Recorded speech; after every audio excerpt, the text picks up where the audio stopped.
For those of you who are canning experts, you could probably skip this video because you probably already know everything there is about canning. And that's one of the reasons I wasn't too sure about doing this, because there's a lot of people out there who do know an awful lot about canning and don't need any help. There's some that do, though, because they are going around canning unapproved methods. Now, they kind of remind me of my grandmother. My grandmother water bath canned green beans even after they were told, or we were told, that it was unsafe. And I mentioned that to her, and she gave the same answer they did, or that they do. And that is, I've been doing it this way all my life. Okay. But guess what? It only takes one case of botulism for you to kill somebody in your family. And it has happened. It was on my news about 20-something years ago. A woman opened a can of green beans that she canned at home, took a bite, was dead 20 minutes later from botulism. So, it's like playing Russian roulette when you go around canning things that are not approved methods. And many people on YouTube will tell you, oh, well, this isn't approved. And see, that's how I began to wonder what was going on, because years ago, I knew nothing about pressure canning. Now, I knew about water bath canning, but not pressure canning. And I didn't know where to find recipes for it. Didn't even know what the Ball Company was, as far as, there being a Ball book. I didn't know that even existed. So I began to search on YouTube, and then in the meantime, a friend bought me a Ball book. Well, there was a number in that Ball book that you could call them with any questions that you might have. And, of course, I'll bug somebody to death to figure out what to do if I don't know how to do it.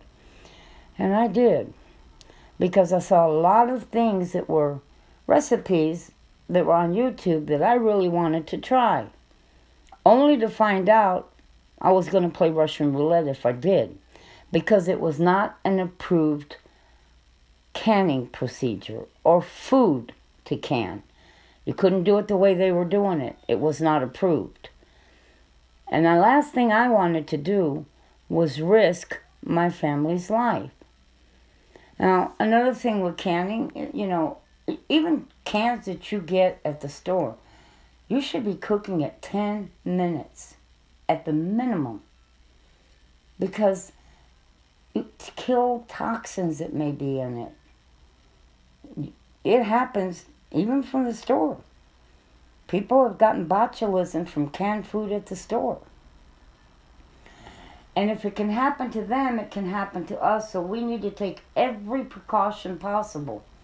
Now, it's not something we need to fear if we are following the laws of canning, not some unapproved method. I'm amazed at the people who will tell you at the very beginning of their videos, because I will see this and I'll think, well, maybe they got a book that I don't have or I haven't seen. And no sooner than I click on that video, they'll start to tell you, this is not an approved method. But I've been doing this for 20 years. Or I've been doing this, for years. Okay, like my grandmother did, She canned green beans forever. Water bath canning them. And, nothing happened, but oh well. Well, when I began to hear that a lot, because I really, really wanted to can bacon. Boy, did I ever want to can bacon. So I decided to call the Ball Company and ask them, why? Why can't I can bacon? Is it, just because you guys don't like the idea of us being able to can bacon? Because we might save lots of money? That's what I was thinking, but I didn't tell her that. But anyhow, she gave me the reasons why, and they sounded like good ones to me. It's risky. This is not a raw meat. Pressure canning at home, when you're doing it at home, is made for fresh raw meat. That's not to say that you don't sometimes cook the meat and then can it, but it's not for a processed meat, and bacon is a processed meat. It's got fake smoke in it, it's got nitrates in it. They've done a lot to it. I mean, hey, who wouldn't love to can a ham cured from the store?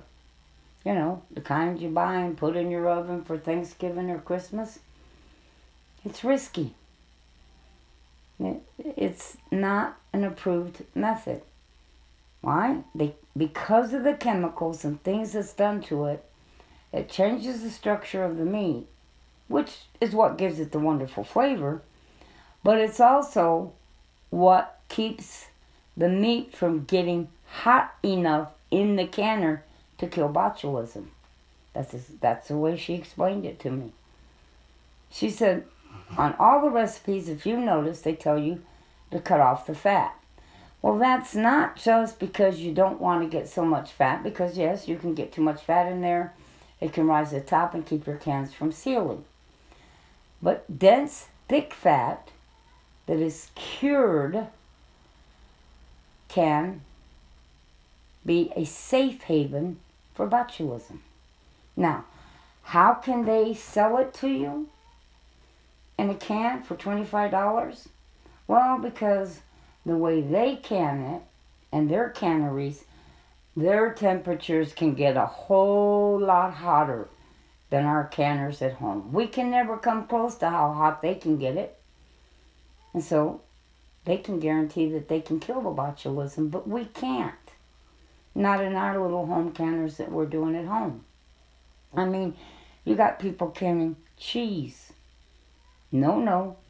That is a no. You got people canning milk. That's a no. The list of things that I've seen people canning, you got people canning beans, and it's not an approved method, and they'll tell you it's not an approved method. They throw the beans in the jar, pour water over them, and can them. Well, those beans are so dense because they've not been pre-soaked, they've not been pre-cooked, that temperature is more than likely not going to get hot enough to kill botulism. See, it's like Russian roulette. You don't want to play with it. And so, I'm not trying to scare you off. I'm trying to get you to follow good, basic principles and follow the guidelines in the book, and you'll be fine. Smell your food. Don't taste it before you heat it. 10 minutes at the minimum. Does it spew up in the air when you open it up? That type of thing. Now, canners. There was a woman putting a video on the other day, and I can't remember what it was, but it interested me. And I said, oh, wow. I wonder if this is an approved recipe. Took one look at and I clicked off the video. She was canning in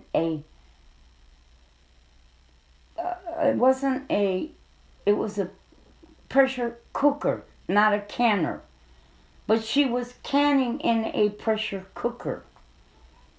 Now, some people go to the store and they see pressure can or cooker and they think they can can in it. You can't.